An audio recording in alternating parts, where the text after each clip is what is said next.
All right, Bothell City Council is back from executive session. AB 18-096 was added to the agenda yesterday afternoon. We understand this is not our usual practice to add items so soon before the meeting. Council reserves the right to amend its agenda at any time. Therefore, is there a motion to confirm the council's desire to address this agenda item this evening? So moved. Second. Moved and seconded. It's moved by Deputy Mayor, seconded by Councilmember Agnew. Is any discussion on the motion? Seeing none, go ahead, place your vote.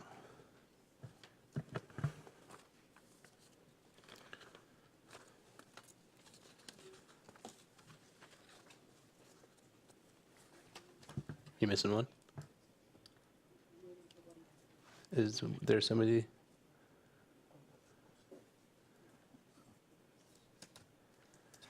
All right, passes 6 to Councilmember McAuliffe. Did you mean to abstain? I do.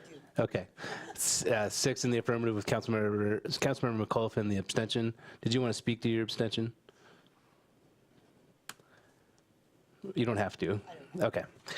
All right, moving on. We have the consent agenda with one item pulled. Is there a motion to approve the remainder of the consent agenda? So moved.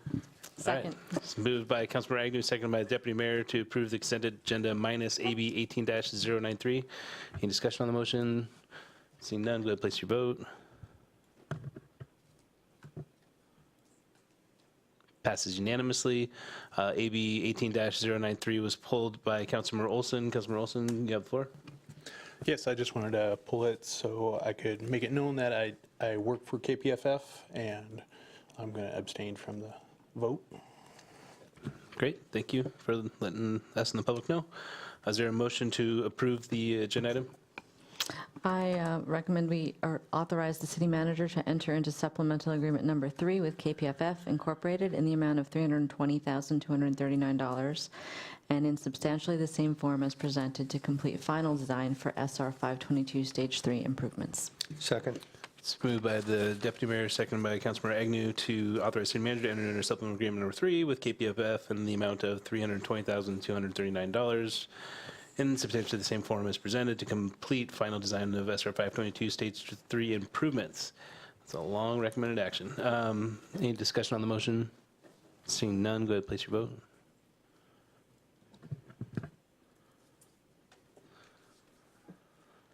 Passes 6-1 with Councilmember Olson as an abstention.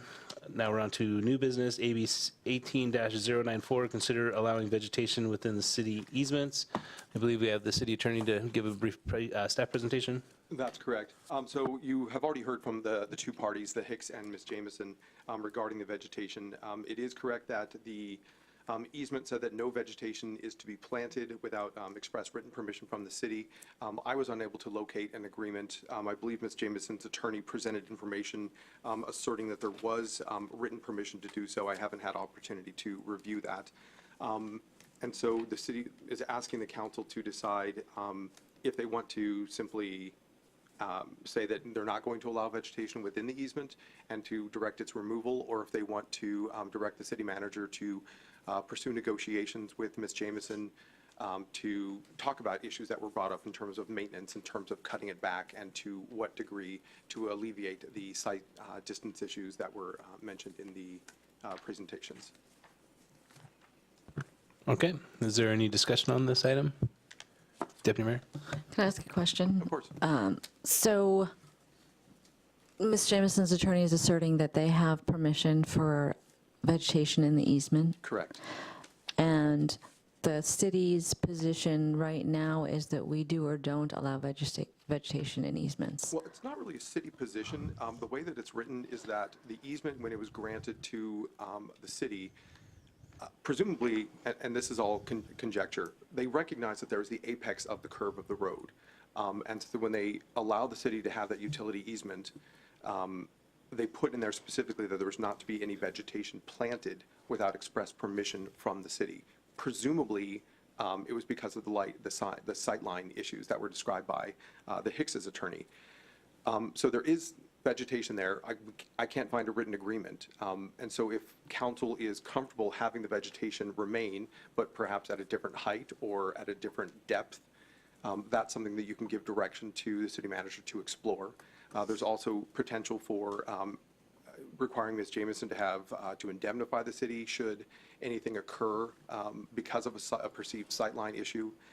And so those are all things that can be discussed. If this, based on the pictures and the photographs that have been presented by the Hicks and in the city staff report and by Ms. Jamison, if the council is concerned that it's just too big of a risk, then they can just not enter into agreement. Ms. Jamison would then be in violation of the easement, and the city could pursue an enforcement action to remove it. How much has the city spent on this issue so far? Staff time for my time as the code compliance officer, I couldn't venture a guess. I've spent 5 hours-ish. And are there any repercussions with one way or the other if we were to go one way or the other? No, so currently Ms. Jamison does not have the requisite written agreement to have the vegetation there. And so the city would well be within its right to exercise that option of having the vegetation be removed. So I don't see what liability there would be to the city for us to enforce that action. Okay, thank you. That's all my questions. Councilmember McAuliffe. Thank you. So I'm wondering, I know the problem is that the owner feels like the person who's, I'm sorry, names. It's the Hicks. Yeah, the Hicks. Feel like there will be a continuous problem because this hedge is going to grow back. Correct. Is there any opportunity for, it's on city property, wouldn't there be some opportunity for the city to go in and make sure that it doesn't grow back? Well, it's on Ms. Jamison's property, but the city has an easement, so the city has Yes, the right to correct. control that area within the parameters of the easement. I guess my suggestion would be that if the council is considering allowing the vegetation to remain, that they would direct the city manager to negotiate maintenance. It just so happens that on the street I walk, 88th Northeast, there happens to be a hedge like that comes out from the property, takes over the sidewalk, and just last week the city went and just trimmed it all down and solved the problem. It's technically not the city's responsibility to use taxpayer dollars to maintain private hedges. But how often are you going to have to trim the hedge back? Probably once a year? Perhaps, yes. Yeah. That's just my question. Thank you. Councilmember Zorns. Well, I took advantage of this weekend and drove by the property and looked at it, and did notice that on both sides of the property, the driveway, there is vegetation on both sides. And I had a similar question. Well, it looked like the sight line to the south was also blocked. And also right a little bit further around the corner, going down 100, there was another property with another driveway on a curve with sightline issues. That said, I have a love-hate relationship with laurels, which this appears to be a laurel. Laurels are what I would call enthusiastic, and they grow with vigor, which is why we put them as hedges, because they grow up fast. Looking at from what I could see I'm trying to understand the circumstances here. And I was looking at Jamison's property, and I thought, that house looks like an older house that sits comparatively close to the street. So I get wanting to have a dense hedge there for some privacy, some screening from the street. But if you're not right on top of laurels, they're going to be covering the easement there. I mean, in our own neighborhood, we have laurels that go hang out into the driveway or the sidewalk, and neighbors are constantly trying to find ways to trim them back. And it's probably every point in Bothell there's easements with this issue going on. So I guess if I were able to give a recommendation here, looking at one of the things that was given to us by Perkins Coie was a picture of the hedge right next to, I was sitting here going, what do you call these little teeny manhole covers? And handhold is one, hole is one of them, meter boxes. And I guess my concern is also logistics of those laurel roots. Those roots are as enthusiastic below the ground surface as they are above the ground surface. So if I were to give any recommendations, I would go back to the point where Jameson has a cluster of trees, and at that line, take out where if you were to draw a perpendicular line where those trees are and go into the easement, if you were to take out those laurels and probably remove one of those plants, or and then slide that line, replant those hedges so that they meet up with the edge of the end of the fence for the hicks, so it's a curve, that would aid and that would really open up their sight line and still leave Jameson with the privacy that she's hoping to get from the street.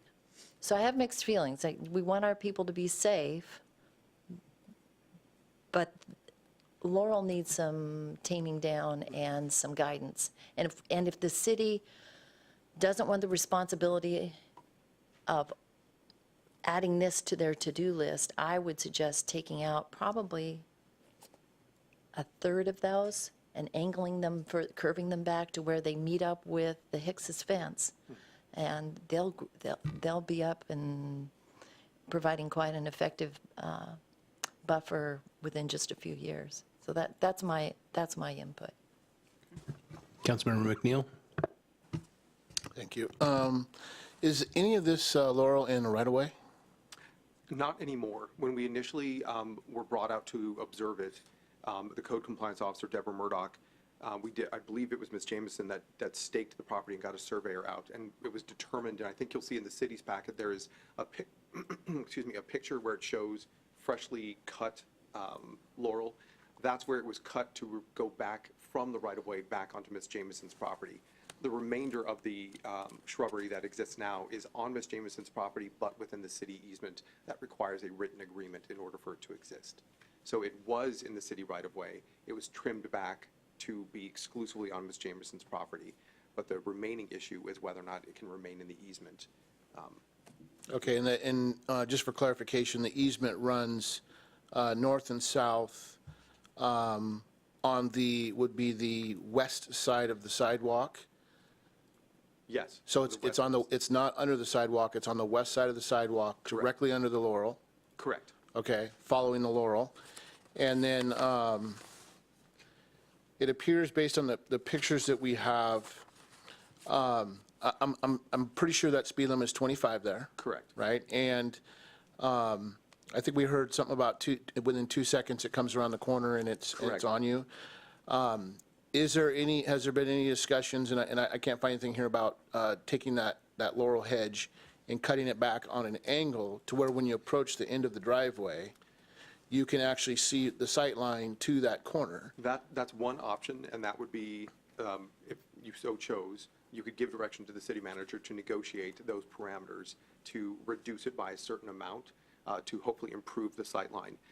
In speaking with Code Compliance Officer Deborah Murdoch, she indicated that she thinks that the site issue is more accurately represented by the curvature of the road, especially now that it's been trimmed back, that even if it's trimmed further, you aren't going to necessarily get any more sight because the curvature of the road doesn't allow for you to see past it, whether or not the hedges are there.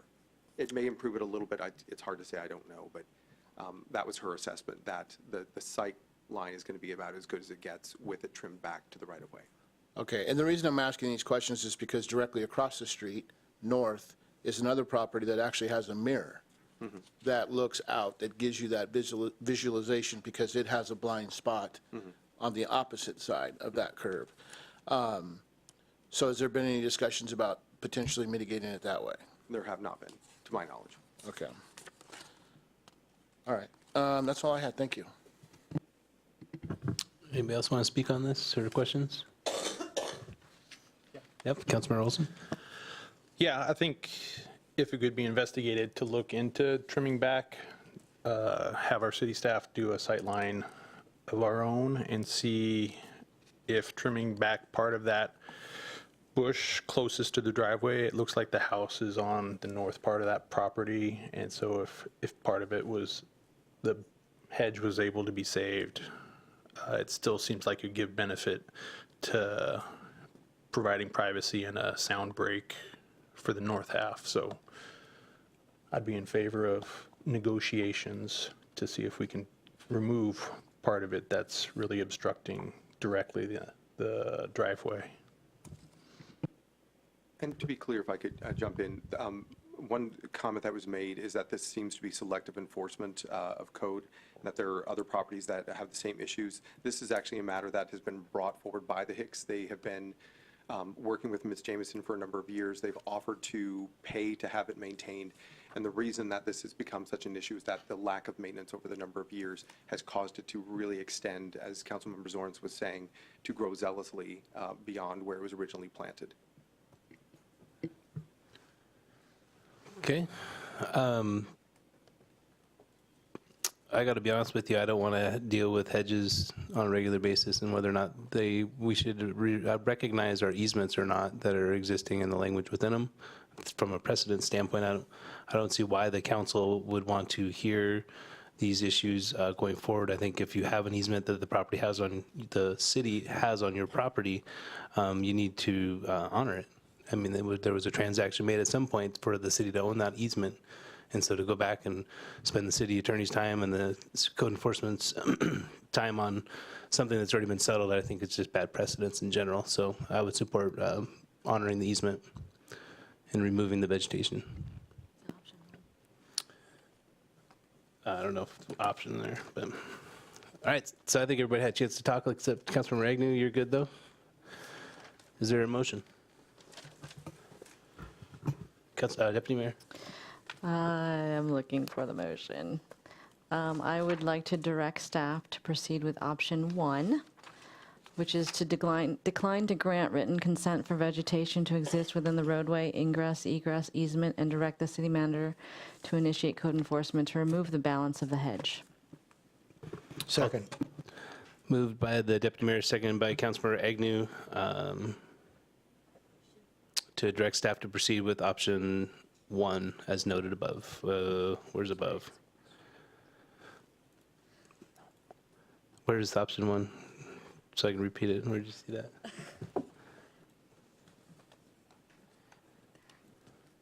There we go. Decline to grant written consent for vegetation to exist within the roadway, ingress, egress, easement, and directs the city manager to initiate code enforcement to remove the balance of the hedge. Would you like to speak to your motion? I would. I just want to say I understand both sides. This has been going on for 9 years. I, like the mayor, don't think that we should be hearing these things. I think it's a safety issue, and I will always choose safety over. I love plants, but I actually have some of these type plants, and they grow like crazy. You can't keep up with them, and so maybe if it's replanted with a different hedge, we won't have the same problem. Any further discussion on the motion? Councilmember McNeil? Yes, I won't be supporting the motion. I'm actually going through some of the paperwork that was given to us here today, and it shows that there was a fence, shrubs, landscaping, et cetera, that was included. I'm not sure where this came from, but it was up here, and to me, it looks like it was part of the original easement. I'm not 100% sure on that, but at this time, I can't support it. I think that the two property owners should take care of it themselves. I don't think this is something we should be dealing with. However, because it is an easement, I think that it's forced upon us to deal with it because we're part of that easement. But at this time, I can't support the motion. All right. Further discussion on the motion? Well, we don't ask questions during deliberation. Okay. Any further discussion on the motion? Seeing none, go ahead and place your vote.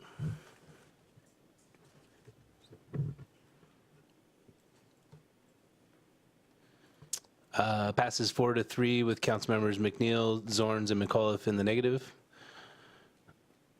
And we are on to AB 18-095, consideration of a public safety levy lid lift and capital bond for November 2018. And we have Tori Brazidis to provide the presentation.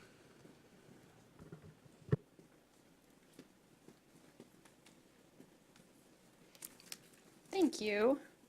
Good evening, Mayor, Deputy Mayor, and members of the City Council.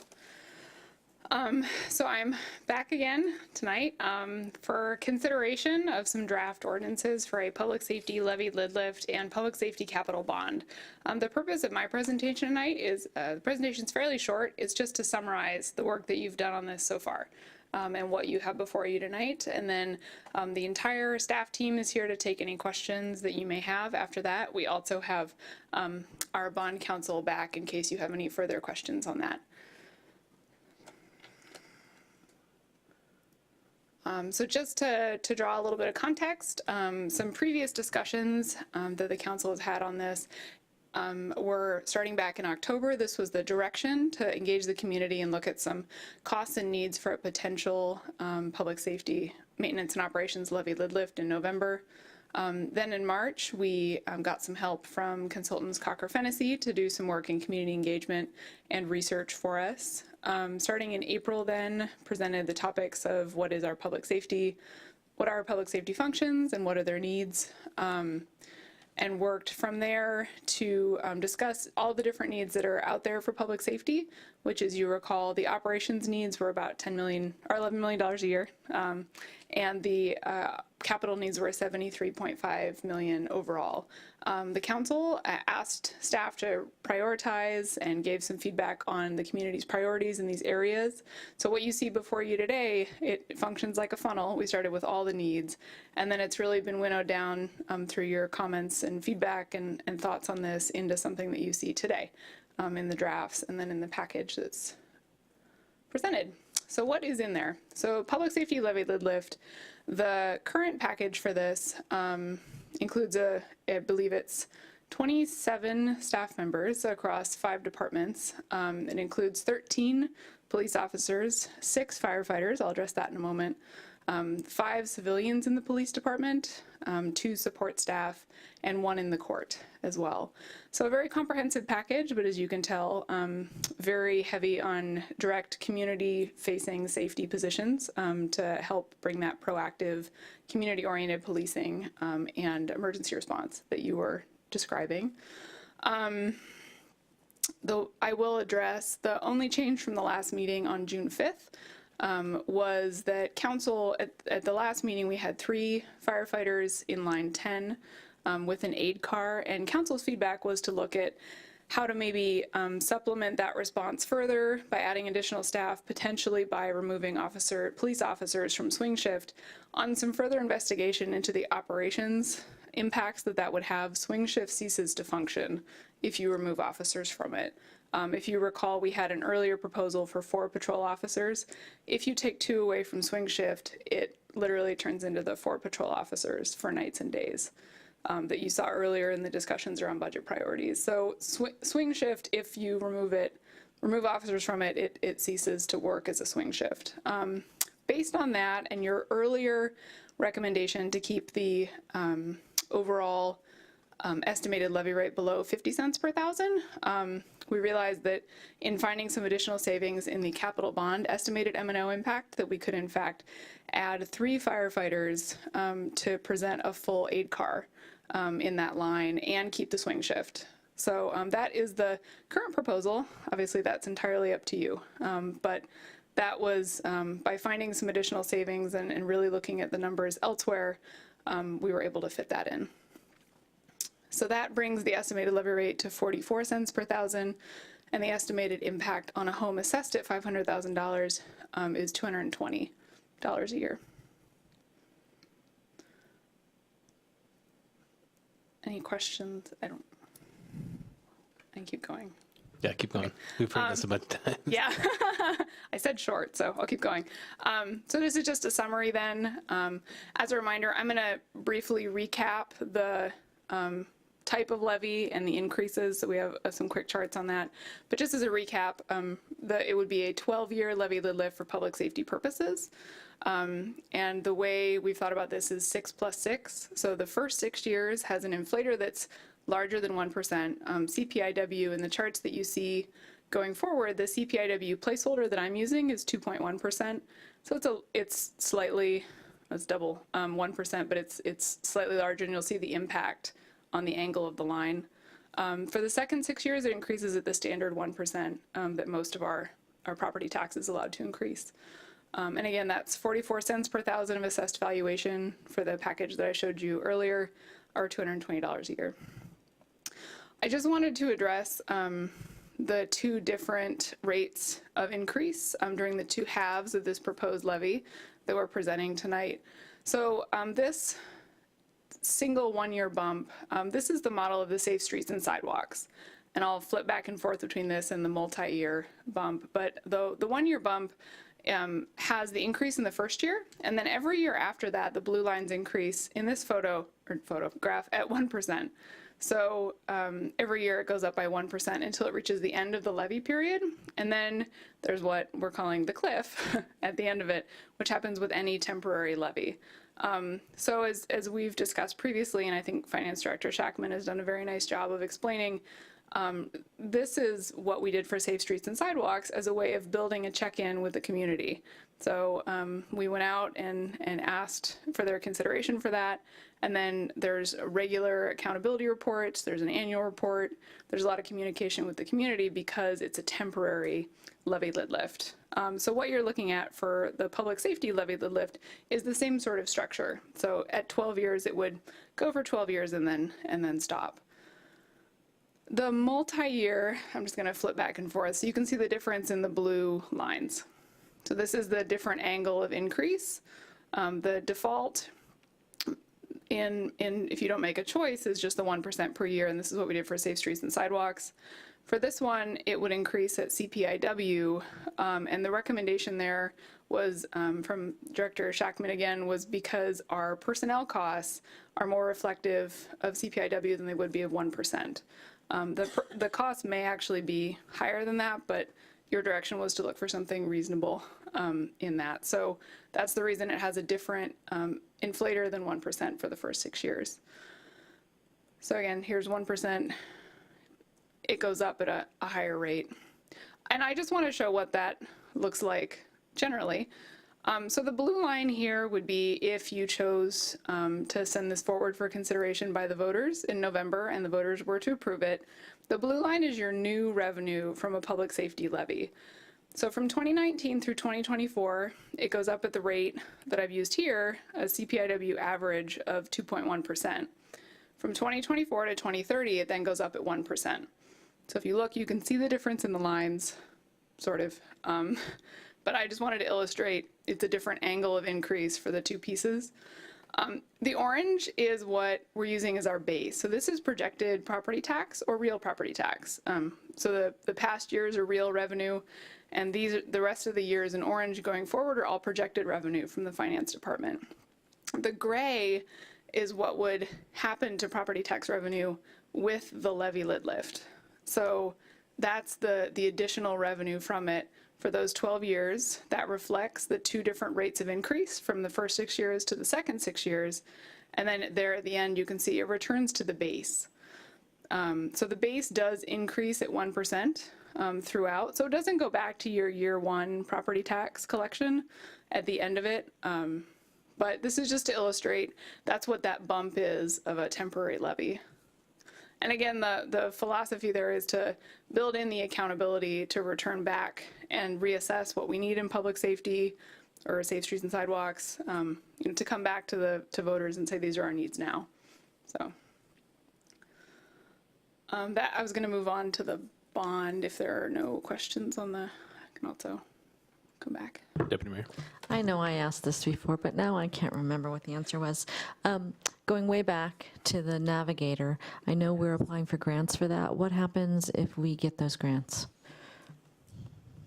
I'm looking for Tammy. She's right behind you. Okay.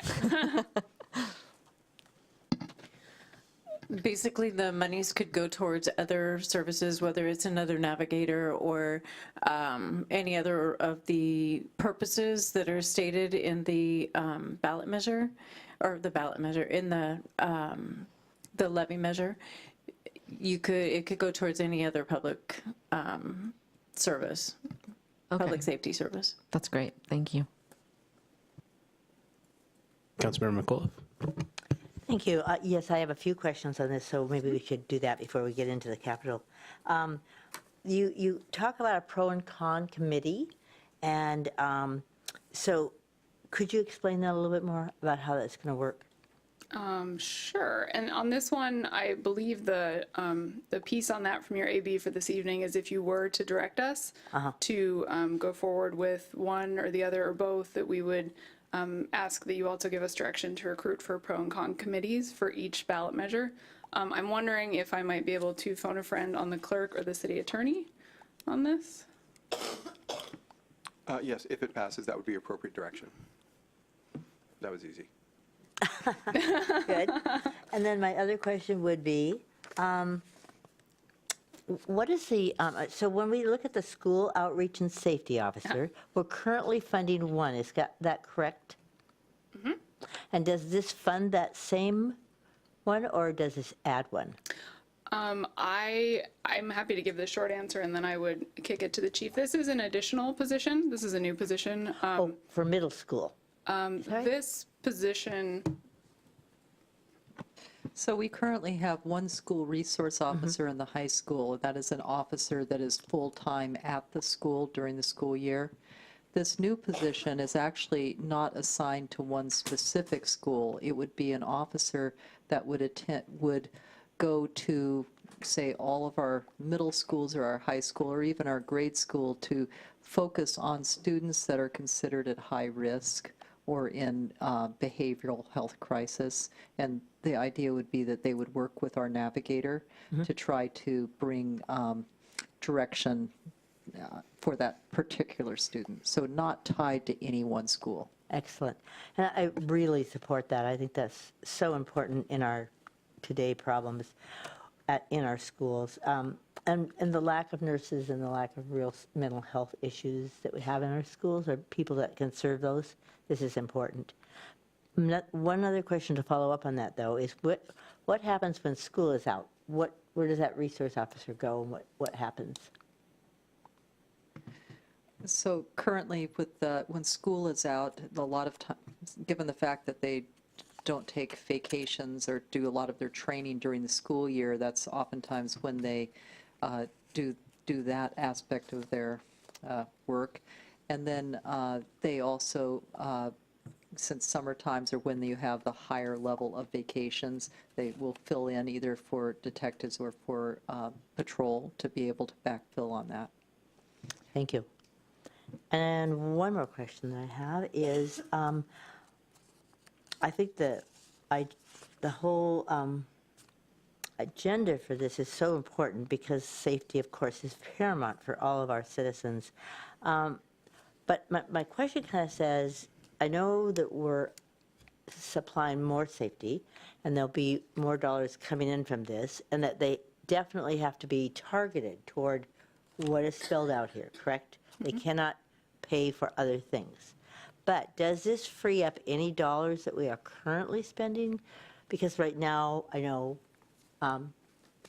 our current expenses are very high, and we have to do this. Will this help? No, this levy goes totally towards new services. At this point, there is, every dollar is actually allocated up there, so there is no supplanting. I know there's no supplanting, but it won't help with what we're already funding now currently, right? No resources will be freed up a bit. Yeah, based on the way that this has been laid out, yeah, this is all going towards new services. Okay, thank you. if I may, I think some of this was the philosophy too, that we're offering services right now a little bit beyond our capacity. So these additional positions are offered as part of the levy. It was my understanding in order to say this is a sustainable way to offer the level of service that we're currently offering right now and maybe make some improvements where we can, but it makes it a little more sustainable. Things like a swing shift, things like a PROACT team, make it a little bit more targeted to keep up the good level of service that we're proud to offer to Bothell, but over the long run. Councilmember Agnew. Well, since we're asking questions, this one I think is for the chief. Chief, by adding an aid car, will that increase your minimum staffing by 2? Yes, currently we're at 12. If we added a full-time aid car, we have to go to 14 per shift. Okay, so we'd have 14 firefighters on duty at any one given time. What is the minimum requirement for the fire department on a structure fire to go offensive? How many personnel do we need there? Well, with the current level of service the council approved in May of 2011, we need 15 firefighters to safely go into a structural fire. Okay, so we're getting there. Slowly but surely, we're getting there. Yes. When we redo Station 42, have we come up with the number of beds that we're going to have available? Because if this is going to be for the next 20, 30 years, I can see us having a truck, an engine, an aid car, a battalion chief, and a medic unit there, and that's a minimum of like 12 beds. So have we even looked that far into it? Yes, we did look. It was at least 10 or 12 years ahead of projected growth. And with that in mind, we have, and mind you, this was just the conceptual drawings. So there's still room for adjustment, but the initial look was for 14 dorms, 1 for the battalion chief, 11 for firefighters of whatever mix that is, and then 2 spare dorms, as it were, for either growth or for occasional, somebody needs to spend the night kind of thing. So 14 in the current plan. Okay. You know, I hope everybody realizes that this city is in the midst of a metamorphosis right now. You know, we're getting out of that cocoon and we're becoming a city. And with that comes some costs. This public safety levy is so that we can protect the citizens better than we are protecting them right now. I think it looks good. I think, did everybody get what they wanted? Absolutely not. Anytime you ask for something, somebody's going to say, hey, I didn't get that, but that's okay. I think we covered 90% of it here. Nicely done on this, by the way. Proceed. Please. All right. So we can come back to any of that, but moving along, the complementary measure to the public safety levy lid lift that you have in front of you is the public safety capital bond. So because council had assessed the needs across all of our public safety departments, which includes police, fire, and the municipal court, the combination is that the levy is for operations, which is staffing and programs. The capital bond is for buildings. And so given the variety of needs across the departments on both sides, you see a lot of different departments represented in the levy. The capital bond is only for 2 fire stations. Capital items are very large and involve taking on debt. And so the council's feedback and seeing the overall capital needs in public safety was to bring back something that was a little more moderately sized. And so based on the immediate needs and the age of the facilities, the direction from you had been to look at the fire stations. So the city operates out of 3 fire stations right now. Station 44 up in Queensboro is not owned by the city, so that will require a more long-term work to work toward a solution with Snohomish County Fire District 10. That does leave 2 stations the city owns, and so the proposal for a public safety capital bond is to raise and rebuild, and I should say raise is R-A-Z-E. That can be confusing for some people, but we mean bulldoze.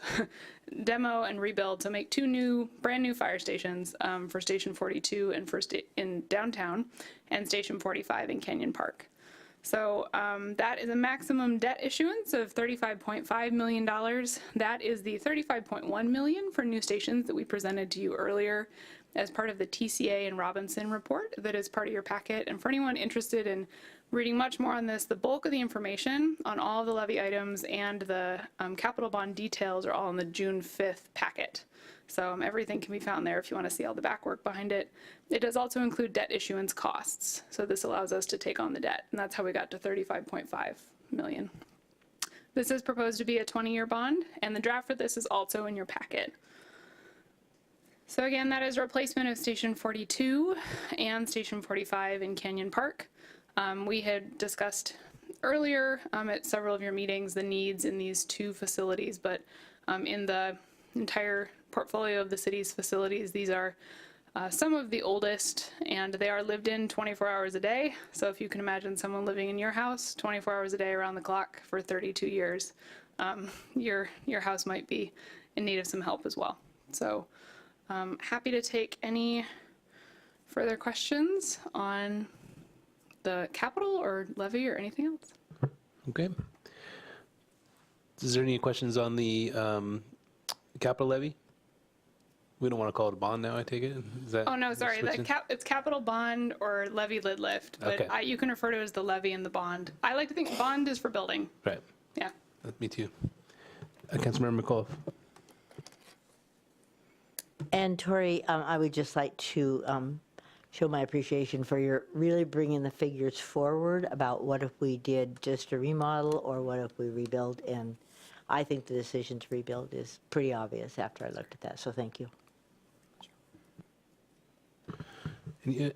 Any other discussion, or Deputy Mayor, or questions, sorry, on the bond? So maybe I missed it. Could you back up a slide? Because I think what's missing here is what the net effect is to citizens. So I see the total cost, but I don't see what it means to the average person. Yes, I appreciate the clarification. This one is a little trickier because the levy is immediately done through a tax assessment, so it's very easy to predict. This one was based on current bond issuance costs, and I believe we were at 26 cents per thousand for the. So roughly, Yep, yeah, approximately. So that's the For number 20 I should have years. included. okay, thank you. And it goes down per year with the bond as new assessed value comes online within the city for the bond, not the operating levy. Yes, as the assessed value goes up, then that dilutes the cost over the larger AB number. And then the police station, are those bonds paid off now? They were paid off in December 2017, 20 years. So the police facility is 20 years old. And so voters approved that 20 years ago, and it was paid off 6 months ago. And now we're looking at fire facilities. So most people that pay into an escrow account because they don't own their house outright, they probably haven't seen that reduction, which in their They would have, taxes. it would not have been included in their 2018 taxes. It was about 10 cents per thousand. Okay. That was paid off in December 2017. So for 2018 in April, it was not on their tax bill. Okay. All right. Councilman Ragney? So this is a 20-year bond. Are we going to start putting some money away for a south end station for the fire department with the growth that we're having with the increase of call volumes? Are we going to do that? Or how are we going to afford one if we need one? Well, that is something that's a policy decision that is can be discussed during the budget process. But keeping in mind that the city has struggled over the last few years since the Great Recession to just put away asset replacement monies for equipment and that for the city. So it continues to be difficult, and we're having to make choices as we go along, and this is one of the choices at this point in time. All right, any other questions? Oh, Councilmember McNeil. Yes, thank you. So the Station 45, Canyon Park area, I think I did ask this question before, but I want to make sure I ask it again. We are taking in consideration the growth that's going to take place in that area for that station, correct? And is there opportunities for police and fire to have joint facilities or things like that in those stations? I'd be happy to kick that to the chief. Yeah, the plan for that, the issue with that particular station is the land itself is very small. It's a very small footprint, but we've come up with a plan to make it work for what we have. There's just nothing really around there to get right now. It's either wetland or commercial. It's just expensive. So with the plan, yes, to answer the question, we looked at that and we would like to include some kind of a police substation, if you were, or a report writing room or somewhere where the police would have either their own access or access to the building without having to bother the firefighters. They don't like to do that, so they can come in whenever they need to at time or night and have a room or two to either talk to people or do reports and still access the rest of the facilities if they need to do that. So that is part of the plan. Okay, fabulous. That's a great opportunity. And then, so this is a 20 years. Did I hear that correctly? Mm-hmm. Okay, so once this is paid off in 20 years, then we would take up potentially new items at that time. I mean, that would be up to the council, but I think that was part of the earlier direction on why to wait until the economic recovery had taken hold to consider public safety levy and bond. And then also why now was a good time because we just retired the earlier debt. So it's up to council because this is something that would be approved by the voters. So it's not that council manic, but yeah. So this is a voter approved? This one is, yeah. Yes. And then I guess the last question, I just wanted to make sure. We hear a lot about making sure that we have properly trained firefighters and police officers. Mm-hmm.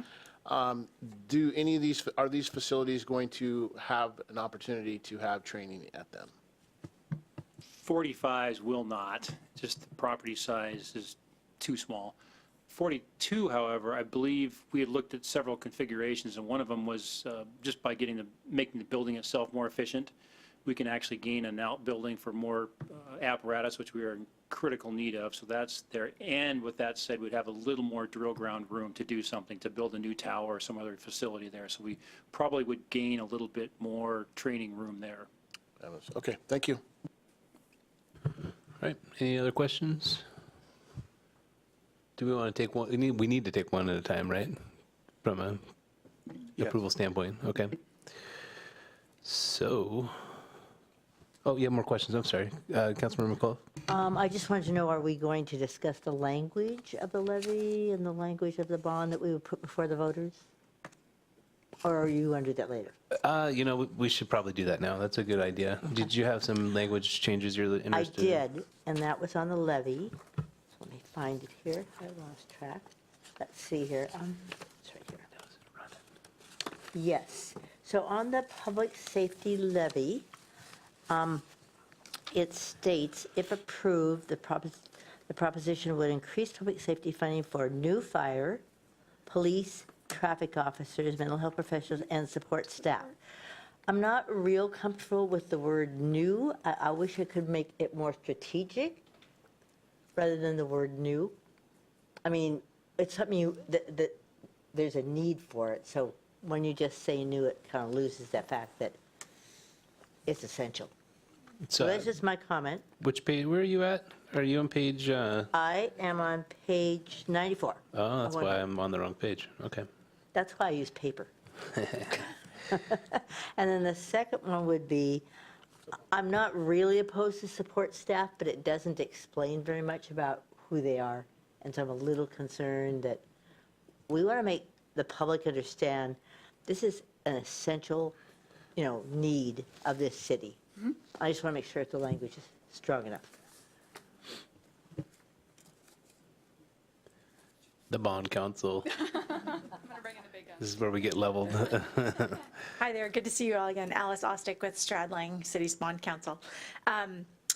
We can certainly swap out a word, additional or new or something like for new. Essential. Essential starts to get argumentative, so we need to kind of address, we can't be persuasive here. We have to kind of be factual and stick to exactly what's in the measure. So I think the word additional would work. If others have suggestions, we can look at those. As far as support staff, we struggled with trying to condense a lot of different types of tasks that you've got on the list, different types of positions. We're up against a word limit here, and so we need kind of one word that encapsulates all of those folks. And so we settled on support staff. Again, if someone has a better synonym, happy to consider it, but we're kind of stuck with substituting one word for one word. If no one else has a concern, then I guess. So you'd like to swap out new with Additional, is that what you said? additional is not too That works. wild? Okay. Check it. All right, Deputy Mayor, you want to weigh in on the ballot language for Prop 1? I do, because I know fire is a nice short word, but aren't we essentially adding EMS? And the reason I think there's a difference is because I think if we look at who votes and off your elections, it's senior citizens, and I think it would make a difference to them to know that it's additional staff for emergency services. That's just my opinion. Can we say fire/EMS? Is that? No, they don't usually go for that, I don't think. The county's- Could we That'd take be out, creative word counting. could we take out support staff and put in EMS? I think at that point you've got, you do have a number of other kind of positions you're creating there that you do want to make sure get kind of mentioned here at least, so we capture them. But I can count some words and Councilor there's Olson? another. I was just wondering if we could reduce the police and traffic officers just to police officers, Oh, there you go. because I think of those just all as one unit. Yeah, I think that one would make a lot of sense. Traffic was included in there based on your feedback and the community feedback that there was an interest in additional traffic enforcement. So that would be up to the council whether to shorten it or include that, but two good options. That doesn't exclude us from staffing traffic officers, right? Okay. Well, there's two free words. How about that? Okay, so what I'm hearing from council, just so we can get over this thing, in Proposition 1, we replace new. So if approved, this proposition would increase public safety funding for additional fire, police officers, mental health professionals.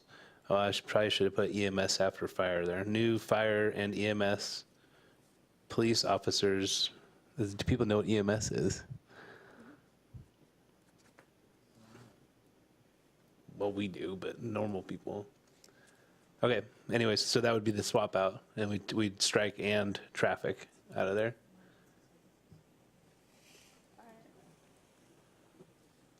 How does council feel about that? I don't think we need a formal vote. Just EMS nods. isn't on there yet. Yeah, I was just trying to figure out the wording. Is it fire and EMS?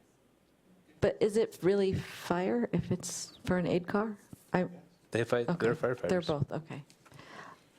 Just as a clarification about the technicalities of the ordinance, the ordinance approves the city attorney to go ahead and submit the ballot title in substantially this form, and so with your direction, we can come back and, come up with the tweaks Okay. that are necessary to have it to be submitted. So if we get the direction, I think we can finalize it and get it in. So that's a good question. So us approving this tonight doesn't say this has to be the language, and then the city attorney would work with it and come back, or is that what you're proposing?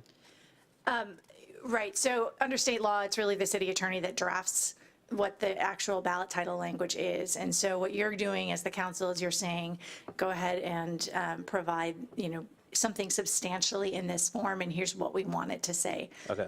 So yes, that, he can then go ahead and we can work together and draft up the language to be submitted. So instead of 8 people trying to wordsmith a paragraph, I recommend that we just go back to making the motion, and you guys can give your feedback to the city attorney directly, and he can make his judgment call from there. Does that sound reasonable? Okay. And if you have big issues with this wording, go talk to him. And do give us a date when you do need comments by. So you can direct me to submit the language in substantially the same form. We can wordsmith it based on what's been discussed here, but it would not be appropriate for me to submit it to you and have each of you then respond individually outside of a public meeting. Oh, yeah, that would violate the law. Okay, well, don't do that.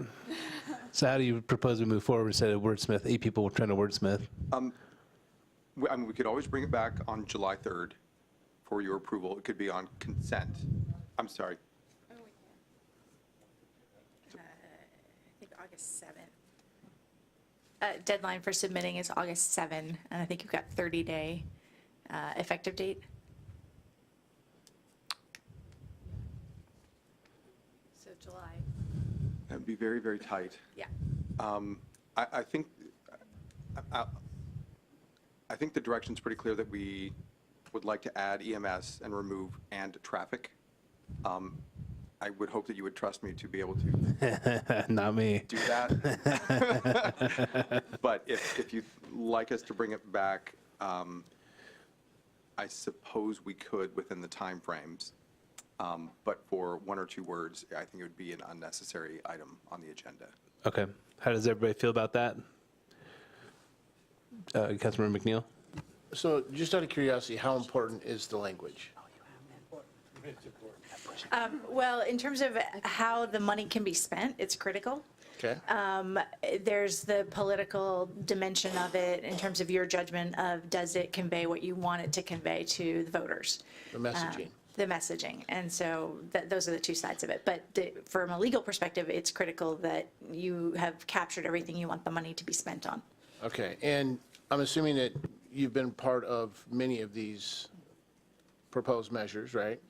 And in such, is there a place that we can go to look to see what, so I'm really hung up on the word, we're talking about a couple words EMS and stuff like that, and we know about EMS, but others in the community may not know about EMS, what that word means.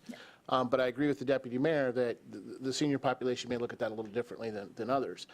But we have hearing a lot about voter fatigue, and I guess it's important to understand, because there has been measures that have failed this last year. And it's important that we understand what we're putting out has the right message, I guess. And that's what I'm kind of, want to make sure that we tweak a couple words here and there, but are we sending the right message, saying the right things to make sure it's included? I just want to make sure that we're, dotting our I's and crossing our T's.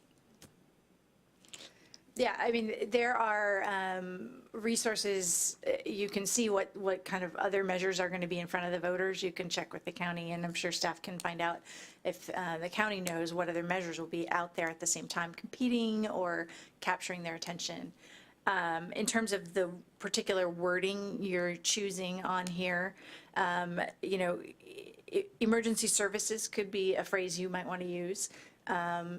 Because that's also captured in what you want to spend the money on, back to that topic. So. All right, thank you. Councilmember Zorns? More wordsmithing, I'm sorry. So marketing is not my day job. And that's my preface to a question that I have. I had sent an email asking about some plural markers that I saw in describing what we're going for. Everything's plural. And one case is, I'm coming at it from if I were voting and looking at this, my question is, like, for mental health professionals, it's 1 FTE. So is there a plural marker of professionals because there might be 2.5s? All I'm trying to hedge myself towards is that if I was a voter and I was looking at the ballot and I saw a mental health professional singular, I might go, oh my goodness, that's just one. They're just asking for one mental health professional. They're not asking for the world. This is, at least that's the way I would interpret it. Correct. It's kind of along the answer that I gave earlier, where things could change as it progresses, where it could be maybe another navigator and one less traffic officer. So that gives flexibility to emergency service management in order to run their programs the way they need to as things progress over the next decade or 12 years. So was school officer or school safety, was that in the language before and we took it out because we had too many words? Yes, I think that was part of the support staff, general sense that we needed to collapse some of those into sort of mental health. If they're, as I'm hearing, some of their job is going to be sort of mental health related. Those folks are certainly included by the variety of descriptors we've got here. They're not called out. Okay.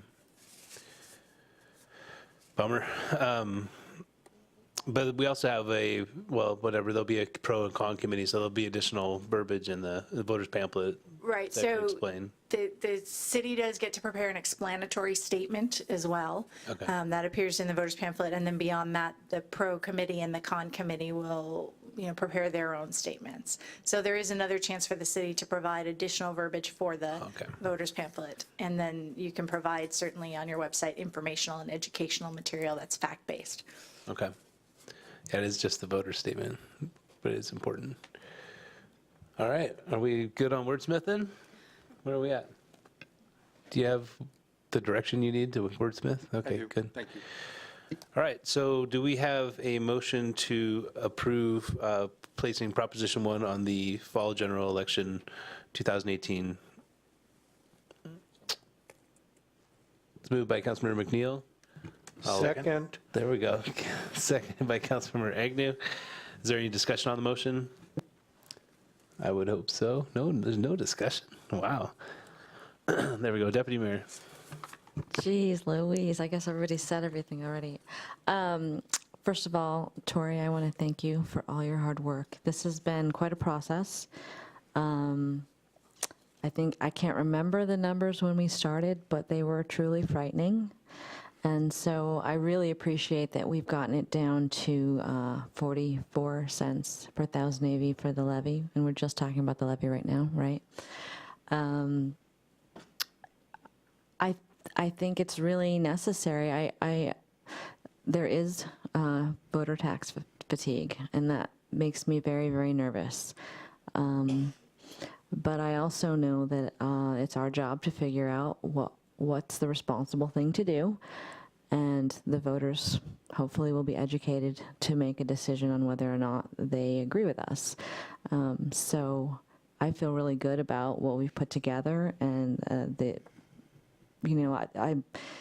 swing shift I think is super important. I think the PROACT team is, after hearing this week that we closed down a drug house, and that we have some others, I'm really very in support of the PROACT team so that we can do more good work like that and make Bothell residents safer. And so, the school outreach safety officer, I think, I can't imagine anyone wouldn't understand the need for that, given what we're hearing constantly on the news. So I really appreciate everyone's work. I know the chiefs and all the staff took a lot of time to really narrow down what their asks were and what we really needed, what were the essentials. And so I just want to thank you for that process. And hopefully we'll get this done. Any further discussion? Councilmember Agnew? Our city's changed dramatically over the past 15 years. And this shows some of the needs that we have for the city. I think one of our most important issues on this dais is public safety. We need to increase the amount of police officers that we have and firefighters that we have. The police officers, their job has been, the paperwork alone has been extended beyond the scopes that we can even fathom. They need more time to do routine stuff. The firefighters, they've had their call volumes increased by 25% over the past 5 years, and we haven't increased any of their staffing levels. And that's going to continue to rise with the aging population. And I'm sure SHAG's going to help out a little bit there.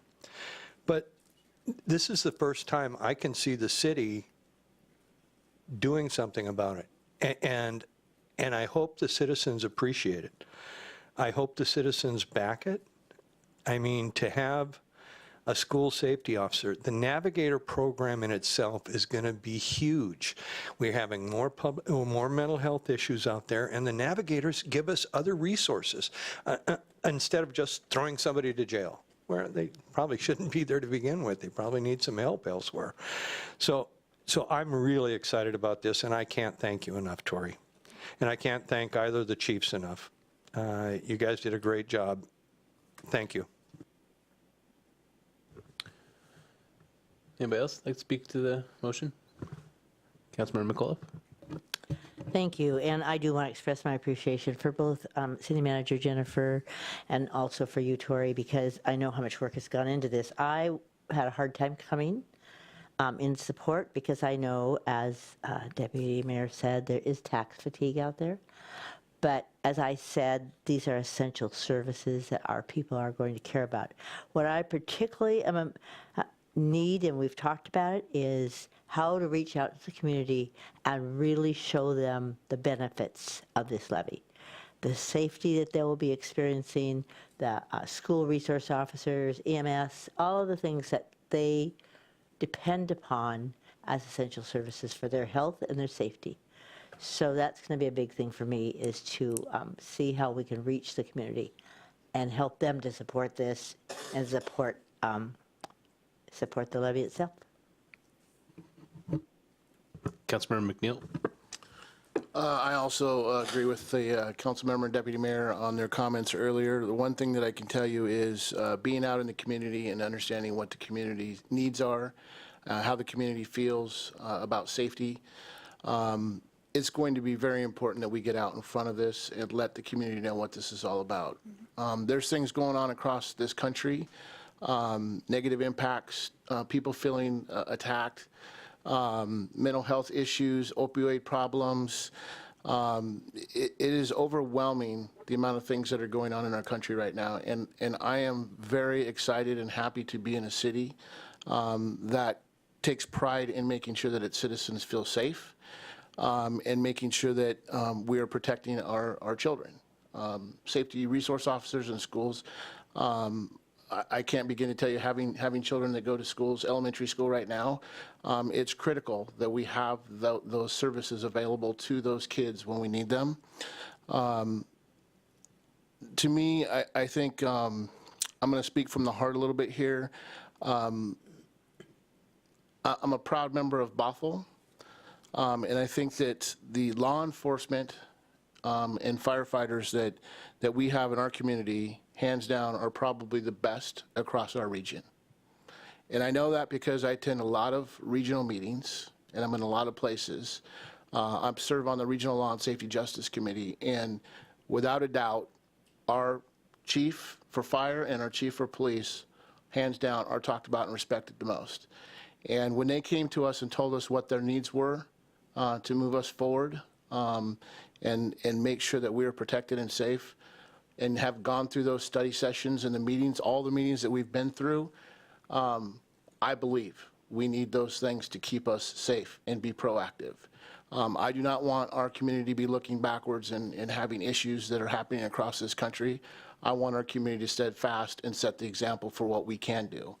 And I'm most proud that we are putting this in the hands of the community to make the decision. So for that, I'm very happy that we're putting this motion out today for the citizens of Bothell. All right. How about the new ones? You guys have anything you want to say about the levy? Okay. Councilmember I Zorn? wasn't going to say anything because I'd be just, adding to, piling it on, but really love and appreciate everyone who makes Bothell what it is.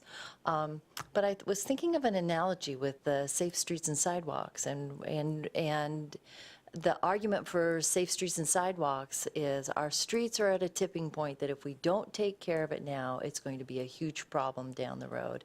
And I think that that's what we're looking at here in both our levy and our bond, is Bothell has pretty much a very lovely balance, but we're at a tipping point.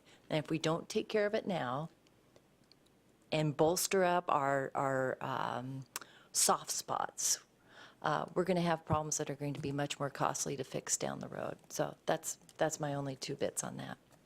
And thank you for all your labors.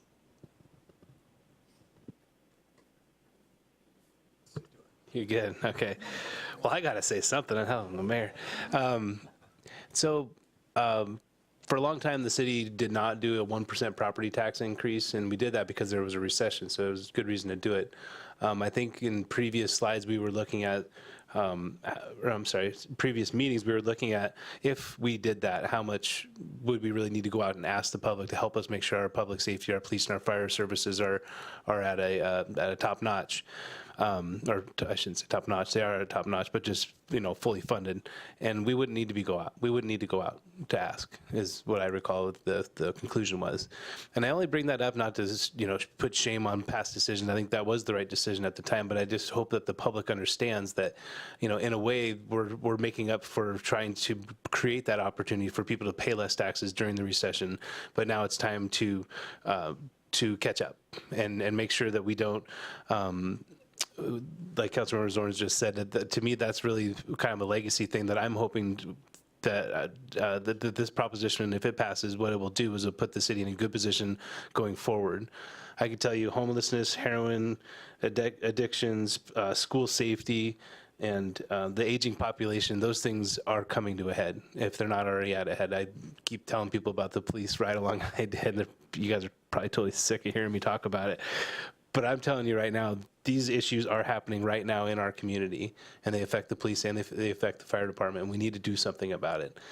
We can't just raise these taxes. To be honest with you, if I had the authority, I wouldn't ask people if they thought they agreed with the staff recommendation on public safety. I would just approve it because it's necessary. It's what, we've studied this thing. We understand what it is that we're going to the public to ask for, but we can't do that. We have to go out to the public. If it's more than 1% property tax increase per year, we need to go to the public and ask for it. And that's the same thing with the safe streets and sidewalks. It's the same thing with basically anything that we want to do up here, because we don't have the coffers of the olden days of the cities where you just, you just go down in the basement and grab a few handfuls of gold and you got it. We don't have those opportunities anymore. We don't have a balance of money that we're just kind of sitting on hoping to save. So I hope the community supports this. I support it. I think it'll put us in a great trajectory going forward. If it doesn't pass, I can assure you it does not put us in a great trajectory going forward as a city. So with that happy note, I think everybody's had a chance to talk, and let's go ahead and place your vote.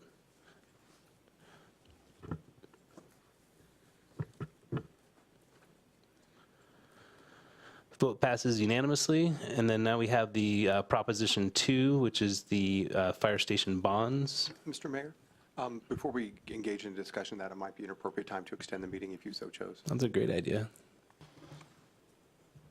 I'd like to make a motion to extend the meeting to 10 o'clock. Moved by the Deputy Mayor, seconded by Councilmember McNeil to extend the meeting till 10 o'clock.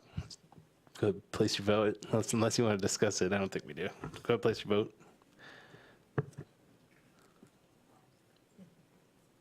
Wow, passes unanimously. Okay, so we're on to Proposition 2, the fire station bonds. This is $35 million over 20 years, about 22 cents per thousand, I think, 26 cents per thousand starting out, and it gets less over the years. Is there a motion to approve? I move that we approve this motion. It's moved by Councilmember Agnew, second by Councilmember McNeil to approve putting Proposition 2 on the 2018 general election ballot. Is there any discussion on the motion? Councilmember Agnew. I'm recommending that we move this forward. And Tori said it fairly well, that some of these buildings were built in the 60s and 70s and really haven't been improved a whole lot. If we had done that to our house, we'd be asking our grandparents for money or going to the bank.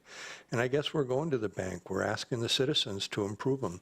I don't think we want a Taj Mahal. There's some stations that are just the finest thing since sliced bread. We don't want that, but we want something functional. We want something that'll last for the next 30 years, that our folks will be proud to be in. They're not going to be crammed into a little training room. When you get everybody down there, nobody else can kind of fit in. What we're trying to do is regionalization with a lot of our departments around with us. We have them coming in and backing us up, They have to, because we can't fight a fire without it. We don't have enough resources. And they come to our stations, and we tried an RFA, and the RFA didn't pass for a number of different reasons. But the one thing the RFA did show us, that of all the fire stations around here, ours were the worst. And I live in Bothell. I've been here for 36 years, and I'm very proud of this city. And I want to continue to be proud of this city. And I think it's time to fix these stations up. We got single pane windows, for gosh sakes. Who's got that in their house? I don't think anybody anymore. Excuse me, I take that back. There is one council member that still has them. And you can add to this for your house if you'd like to. No, I'm sorry, I was just kidding, folks. But this is long deserved. I am totally in support of this. Councilmember McAuliffe? Well, it took me a while to get here because I thought about remodel more than anything else, other than to just eliminate. And then there's other concerns I had with the location of our fire station in downtown Bothell, which I would have hoped someday would maybe not be in downtown Bothell because that's such a prime piece of real estate. But I've finally kind of looked at everything and the expenses for remodel and construction. I think what really totally convinced me was that our firefighters are in those stations for day and night. And one of the things that is not important, but to me it is somewhat important, they need to be able to exercise, they need to be able to have mentally be cared for and have that opportunity to do mental and health kind of things.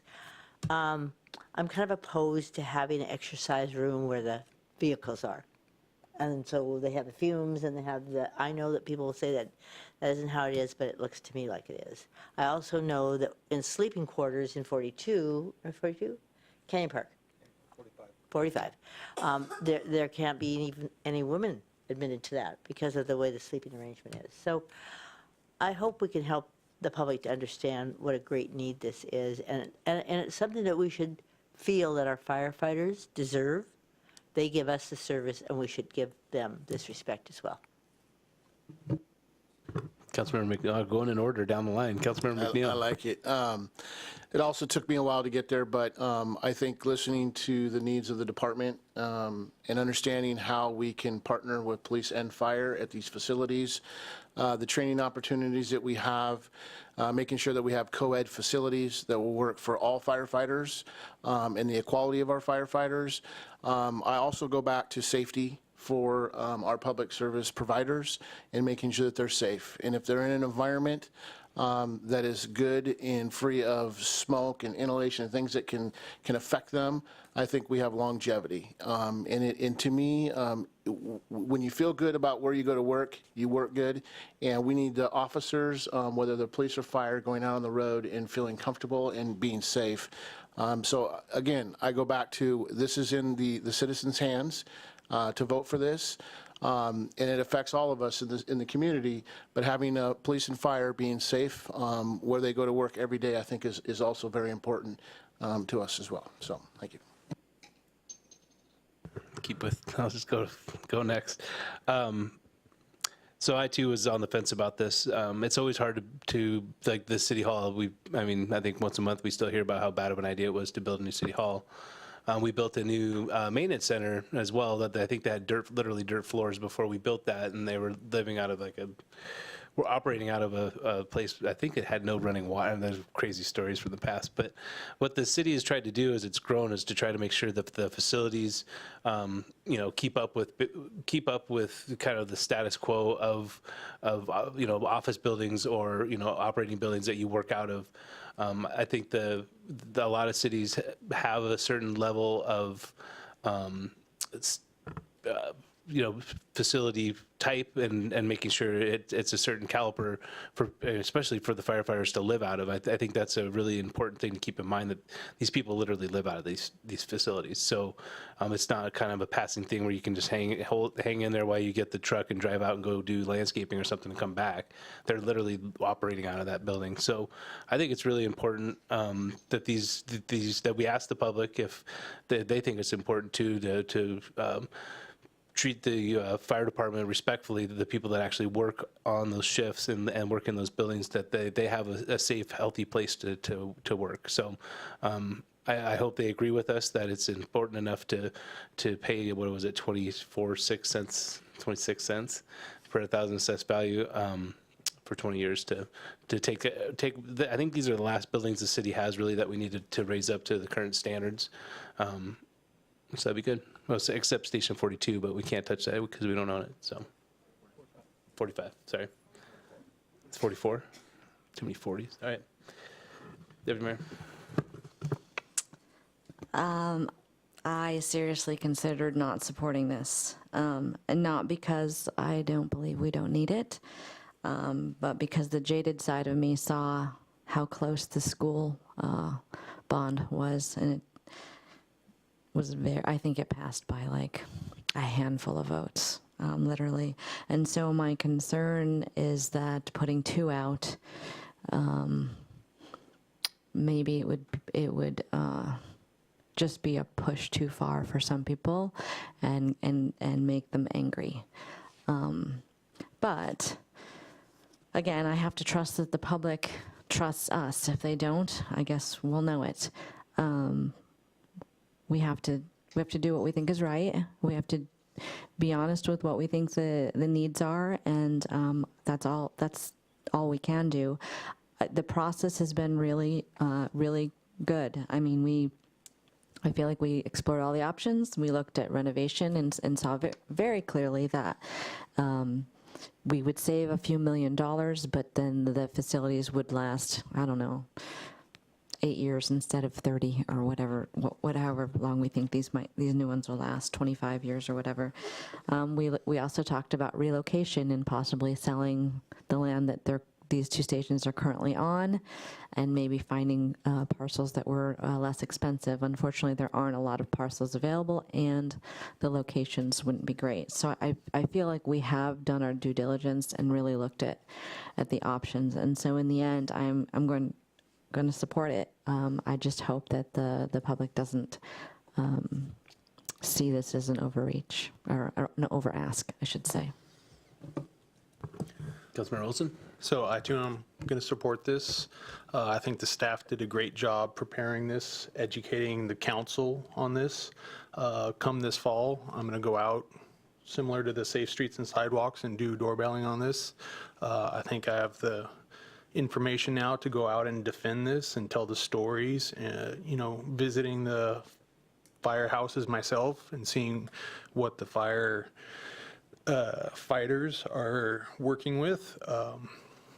It'd be great if they can have better, and I think we have the opportunity to give them better and just give better service to the citizens overall. So I'm definitely supporting this, and will so this fall. Councilmember Zorns? Everyone looks for the last voice to weigh in. I don't know what I have to add. Once again, very thoughtful putting this together, and intelligently put together. I think it's really important that we put this information out in front of people and give them a chance to weigh in on it. It's their pocketbooks. And I think if they vote for it, they'll be happy to see how their dollars are spent. All right, everybody's had a chance to talk. We have a motion on the floor, right? Yeah. I don't think we're ready for round 2. Go ahead and place your vote.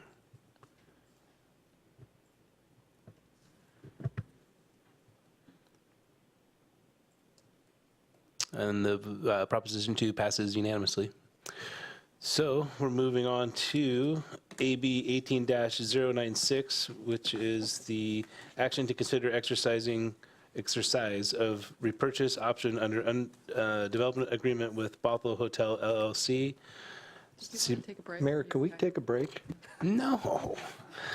All right. Let's take a break. We'll be back. How much time would you like, Councilman Agnew?